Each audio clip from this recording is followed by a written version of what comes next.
Et bonjour à tous, c'est Germain de Webax. Et on se retrouve cette semaine parce qu'il y a une urgence. Et oui, vous l'avez peut-être remarqué, mais il y a beaucoup de PrestaShop qui sont en train de se faire spammer. Alors on avait eu déjà le spam via le formulaire de contact et maintenant on a une nouvelle forme de spam qui est le spam de la création des comptes clients. Bon, si vous avez de la chance, bah, vous n'avez rien. Ça veut dire que dans votre back-office PrestaShop, dans la partie client, donc sous client, eh bien, vous n'avez pas de faux compte. Si ça se passe mal, c'est que vous n'avez pas de chance. Ben, si vous allez regarder maintenant dans, euh, dans client, eh bien, vous allez peut-être voir des comptes obsolètes qui n'ont rien à voir avec des noms de sites douteux, tout simplement. Donc, ici, on a deux choix. C'est soit on rectifie justement, on corrige le problème, ou on peut bien sûr s'en prémunir. Bon, en fait, ça fait la même chose, hein. Qu'on fasse l'un ou l'autre, c'est la même opération. Mais, ou alors, on peut dire on laisse comme ça, mais c'est un petit peu risqué parce qu'après, ça crée des faux enregistrements, ça inonde la base de saleté et on n'aime pas ça. Alors, déjà, on va dire merci à Deukia. Alors, je sais pas si c'est Deukia ou Dekia du forum de PrestaShop. C'est lui qui a posté la solution. Et puis moi j'ai été regarder sur le forum, j'ai fait ah tiens ça existe déjà, j'ai dit je vais prendre ça et je vais appliquer cette méthode pour voir qu'est-ce que ça donne. Donc j'ai déjà appliqué chez certains clients, ça a l'air de correspondre. Et là je vais vous dire un truc super important. Regardez, dans le cas présent de ce tutoriel, en fait je m'inspire de ce qu'a fait déjà quelqu'un d'autre. Et ça c'est super important pour votre activité de bien comprendre ça, c'est que vous n'êtes pas obligé de toujours inventer. Il suffit en fait des fois de prendre une idée de quelqu'un et d'adapter et la mettre à votre méthode, à votre manière. Typiquement, ici je prends quelque chose qui a été montré sur le forum de PrestaShop, je vais le montrer en vidéo, je rajoute un petit peu une pincette, une pincée de paillettes par-dessus et on a l'impression que c'est nouveau. Non mais je sais pas si vous voyez ce que je veux dire. C'est juste de customiser un petit peu le truc de base pour que justement on ait l'impression que c'est nouveau. Euh, il est rare que PrestaShop subisse une intrusion. Ici, c'est bien le cas, il y a une intrusion quand même qui se fait dans PrestaShop. C'est pas grave, mais le problème c'est surtout si ça commence à venir avec des centaines de comptes qui polluent votre base de données client. Euh, on a tous envie d'éviter ça. Euh, un autre point aussi, c'est qu'il ne faut pas dramatiser et diaboliser en se disant ah là là, c'est pas possible, le PrestaShop, c'est jamais fiable, etc. J'ai envie de vous dire, c'est Internet. Il faut s'adapter en permanence. Il y aura toujours des nouveaux hackers, des nouvelles technologies, des nouvelles méthodes pour trouver des failles. Aucun système n'est infaillible, retirez-vous ça de la tête. Même si on vous dit que c'est toujours le nouveau truc, on ne peut pas hacker. Ça me fait toujours rire quand j'entends ça parce que je me dis, si on ne peut pas hacker le système, on hack l'humain. L'humain est plus facile à hacker que le système, tout simplement. Pourquoi s'embêter à passer des barrières de sécurité quand il suffit juste de payer un humain pour débloquer les sécurités, tout simplement. Et il faut s'adapter. Justement, est-ce que vous pensez que même, si vous pensez que les banques sont infaillibles, même quand les banques sont hackées ou se font pirater, est-ce qu'ils vont vous le dire? Non, hein. Ça serait tellement dramatique. Et pourtant, je suis sûr et certain que ça se produit. Mais, tout est passé sous le grand silence. Donc, ne vous inquiétez pas pour PrestaShop, on trouve des solutions. Et puis, le but, c'est toujours de s'adapter pour riposter contre ces personnes qui utilisent des failles. C'est parti, on va y aller et on va voir qu'est-ce que ça donne ensemble. Alors, la méthode qu'on va voir, bon, elle est applicable. Là, je vais le faire sous PrestaShop 1.7, mais sous PrestaShop 1.6, c'est exactement plus ou moins le même scénario, mais il faudra quand même peut-être ajuster certains fichiers. Je vous montrerai la méthode de pas à pas de comment le faire. Alors, première chose qu'on va faire, c'est on va alors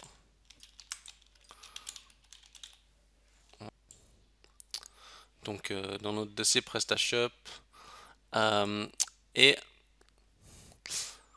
ce qu'on va faire, c'est qu'on va mettre en place deux overrides. Donc ça veut dire, qu'est-ce que c'est un override? Donc déjà, dans votre PrestaShop, vous avez un dossier qui s'appelle override. Et vous avez un dossier qui s'appelle class. Et mettre un override, ça veut dire mettre une surcharge. Ça veut dire un élément qui va modifier le comportement de base par défaut de PrestaShop. C'est-à-dire on peut rajouter une fonction qu'il n'y avait pas avant, ou modifier un comportement qui avait été intégré. Donc je prends customer et validate.php que je mets dans mon dossier override. Dans override class. Hein. Voilà. Ensuite, ce que je fais, c'est que pour que les overrides soient pris en compte, il faut vider le cache du PrestaShop.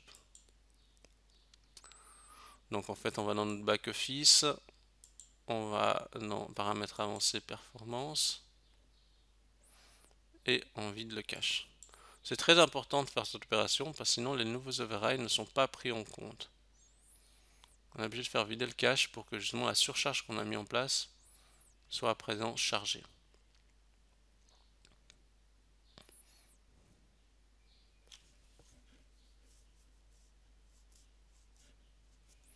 Bah on patiente. Hein.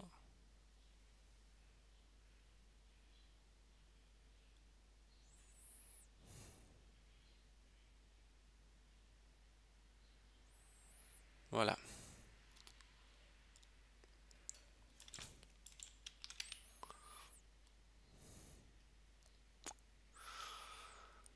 Parfait.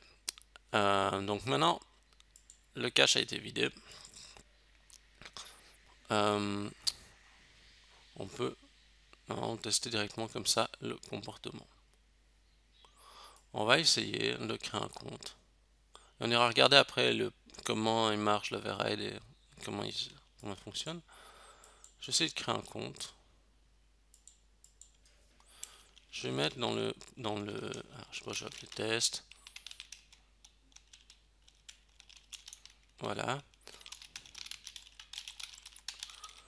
Là, je vais mettre en fait, vous voyez dans le nom, j'ai mis un nom de domaine parce qu'entre autres, le hacking est passé par un nom de domaine. Donc, souvent le hacker mettait un nom de domaine ici. Le hacker ou le robot. Hein. Je vais enregistrer. Et là, il dit format non valide. On voit que le nom n'est pas accepté. Chose que normalement en standard ça passe. Alors on va dire oui, mais comment ça en standard ça passe, là ça passe pas et tout. Est-ce que l'override marche bien et tout. C'est ce qu'on va vérifier. Donc en fait, si on vient regarder dans le PrestaShop, on a mis en place deux fichiers d'override, customer et validate. Alors, qu'est-ce qu'on a fait là-dedans?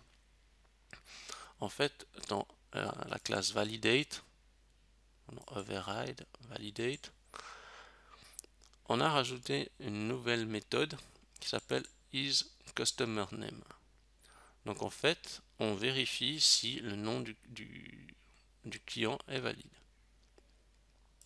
Et en fait, là, il y a une nouvelle règle qui contrôle si justement il y a un 3 fois W ou HTTP, quelque chose comme ça, pour voir si tout est en ordre. Et si justement il trouve quelque chose par rapport à ça, il renvoie false. Donc ça veut dire que le customer, c'est pas un nom de client valide. Et puis sinon, bah, il fait le traitement, il fait un autre traitement de contrôle supplémentaire. En fait, si on regarde, si on compare, non, si on va juste regarder dans le customer, en fait dans le customer, si on regarde ici, en gros c'est ces deux lignes là qui changent. Vous voyez, on a validate, c'est isCustomerName. Donc isCustomerName qui fait justement référence à ça. Donc on lui dit, ok, maintenant pour last name et first name, tu utilises quand tu dois valider le champ pour le contrôle, ben, tu utilises la méthode isCustomerName. Donc tu fais ça. Et en standard, si on va regarder dans le cœur, dans classe, on va regarder dans customer. Là, c'est juste pour comparer et comprendre hein, pourquoi il fait ça. Eh ben, Donc customer, en standard, il fait, en fait, la méthode de validation, c'est isName. Et si on regarde dans isName, qu'est-ce que ça donnait? Là, je suis dans les deux fichiers du cœur, hein. Bon, mais il faisait ça. Voilà. Donc, est-ce qu'il fait exactement pareil? Ah, je ne sais pas si la ligne est tout à fait exactement la même chose.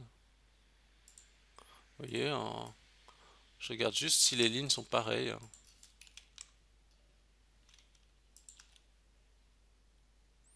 Ah, pas tout à fait. On voit qu'il y a des différences. Bon, pour l'instant, ça fonctionne avec ça, je ne vais pas trop toucher. Mais en gros, vous voyez, en fait, la différence qu'il y a, c'est qu'on a ici, ça a été rajouté une nouvelle règle supplémentaire pour vérifier qu'il n'y a pas un nom de site, etc. dedans.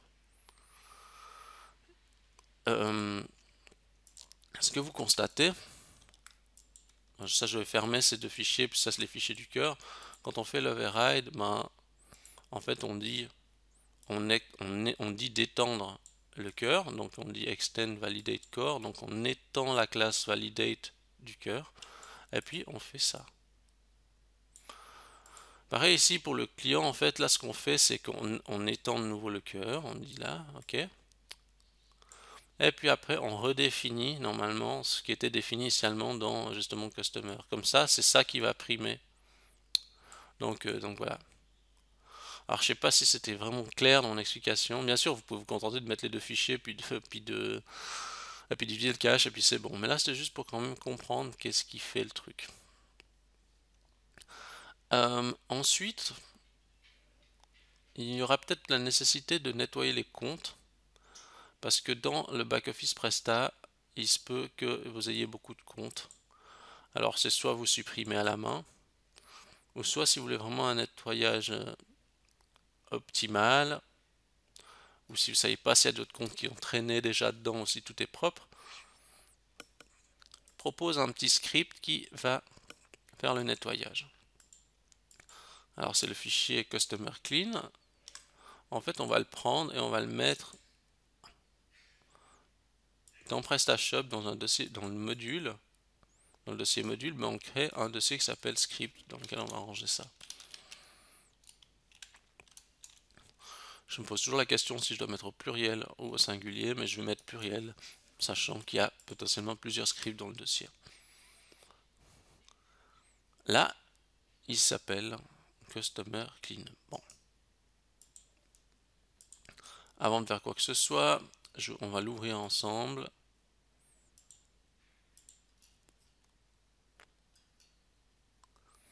Donc, on va chercher ici dossier script, Customer Clean. Voilà. Et qu'est-ce que je fais? En fait, je recherche dans le PrestaShop tous les noms dans lesquels il y a un point. Alors, j'ai fait comme ça parce que j'aurais pu faire autrement, mais normalement dans le nom, il ne devrait pas y avoir de point, logiquement. Et je regarde tous ceux qui sont passés à la date après le, euh, le 1er avril, parce que il semble que comme cette action a l'air récente, ben voilà. Donc je recherche toutes les tous les noms de clients dans lesquels il y a un point dans le nom de famille et je les supprime. Parce que logiquement, il ne va pas y avoir de nom. C'est potentiellement des comptes invalides. Alors, si vous voulez pas prendre le risque, puis vous voulez voir qu'est-ce qu'il va vous proposer à supprimer, si jamais vous pouvez juste mettre en commentaire ces deux lignes. Voilà. Et vous allez exécuter l'URL suivante. Vous allez exécuter vous mettez l'adresse de votre site, vous mettez module, vous mettez script, on a mis au pluriel, ça s'appelle clean customer.php. Alors est-ce que c'est juste? Ça n'a pas l'air d'être juste. Ah non, bah, ça s'appelle customer clean, bah, faut mettre juste, hein, sinon ça... Là ça met un token error, c'est normal, c'est parce qu'on n'a pas mis égal, enfin, point d'interrogation, token égal. Bah, ça c'est une sécurité pour pas que si un script scanne votre c'est un script qui scanne votre hébergement et trouve le fichier, par exemple, pas qu'il puisse l'exécuter en boucle, vous voyez. Donc, si un script scanne votre hébergement et qui trouve le customer clean, même s'il essaie d'exécuter l'URL, ça ne marchera pas s'il n'y a pas le paramètre à la fin. C'est pour ça qu'on met ce paramètre. C'est une sécurité qui évite que n'importe qui puisse exécuter cette URL. J'exécute et il dit aucun compte à supprimer. Il dit ça parce que ben, j'ai une base qui est propre en fait en local. Mais sinon, il va vous lister les différents comptes à supprimer. Si vous voulez vraiment que la suppression se fasse, hein, vous activez juste ces deux lignes. Et là, il va faire la suppression réelle. Hein. Là, en l'occurrence, ça ne veut pas supprimer. Euh,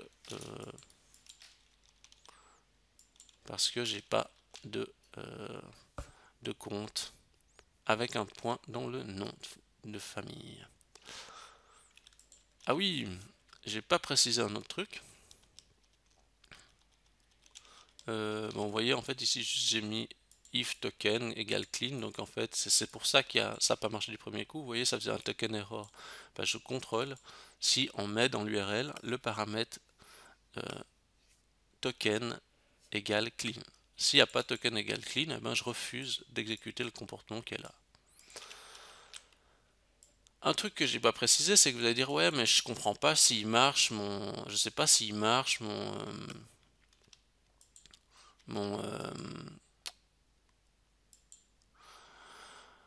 mon formulaire ou pas. Eh ben, c'est assez simple. Hop. Vous voyez ici, ça marche pas. On est d'accord, ça met toujours format non valide. Mais si je vais dans mon fichier de override que j'ai mis en place et que je commande cette règle, disons que j'annule cette règle. Bon, déjà, je peux même faire une erreur dans le fichier si je fais un truc comme ça, par exemple. Vous voyez, ça fait déjà une erreur. Ça veut dire, ça fait une erreur critique, hein, ça fait une erreur fatale. Donc ça veut dire que ce fichier est bien chargé. Si vous ne voyez rien ce qui se passe, vous pouvez aussi dans config define activer le mode dev. Et voilà, ça donne plus de précision s'il y a un problème. Vous voyez, il dit qu'il y a un problème quelque part dans validate à la ligne 12. Bah oui, ouais, c'est pas tout à fait la ligne 12, mais on voit que c'est dans cette zone-là qu'il y a un problème. Je remets volontairement ces deux lignes en fonction. On a toujours l'erreur, hein, on est d'accord.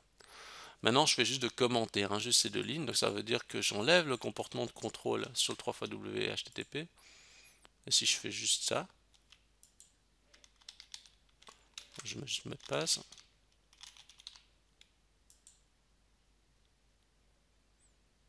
voyez, il accepte. Chose qu'il n'acceptait pas avant. Maintenant, il accepte si j'enlève cette règle. Donc on voit bien que le comportement laisse passer si on enlève cette règle. Maintenant, ce qu'on peut faire, c'est on peut essayer le script qu'on a mis tout à l'heure. Si j'exécute le script, qu'est-ce qu'il nous dit? Aucun compte à supprimer. Ah oui, parce que j'ai mis une petite règle quand même. J'ai dit qu'il fallait quand même 2 points dans le... Je vais pas préciser, mais il faut quand même qu'il y ait 2 fois le point dans le nom de famille en fait. J'essaye de mettre 2 fois le point.